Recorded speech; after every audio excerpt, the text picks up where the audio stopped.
All right, today we are in the portal and we've got a new server that's been added into our interface here. And we want to have a Vault profile set up so that even though this is, say, the second or third server you're putting in there, we want to make it easy for if there's 10 servers, 100 servers, etc. To basically assist with scaling much easier. So when you first get into your portal and you click on that server, it's going to bring up this configure manually window if you don't already have a profile set up. And yes, you can click on configure manually. It'll take you to the Vault settings, etc. But what we want to do is add this profile by clicking on this link at the bottom where it says add a Vault profile. Now, the other way that you can get to this same Vault profile screen is at the top right, we've got the user information with the drop down here, and we're going to have the My Site Settings link. And that will bring us by default directly to this Vault Profiles tab. So from here, I'm going to click on the Add New button, and our vault in this lab is called YT Vault A. The address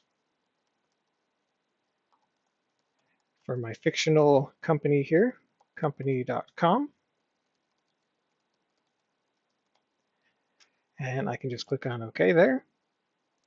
And it will add this Vault profile into my list. Now when I go back to the computers page, and then I click on my new server that's in an unconfigured state, I end up on the left with a configure automatically, and on the right with a configure manually. That's because on the left, we've got the choose a Vault profile that we now have. We can enter in a password and a password hint, and it'll automatically create a job with BMR included, etc. My personal preference is to do things a little bit more manually so I can verify what I'm included in my job and etc. But either way, we're going to click on manually, and we can see now we're on the Vault Settings tab where we can click the Add Vault.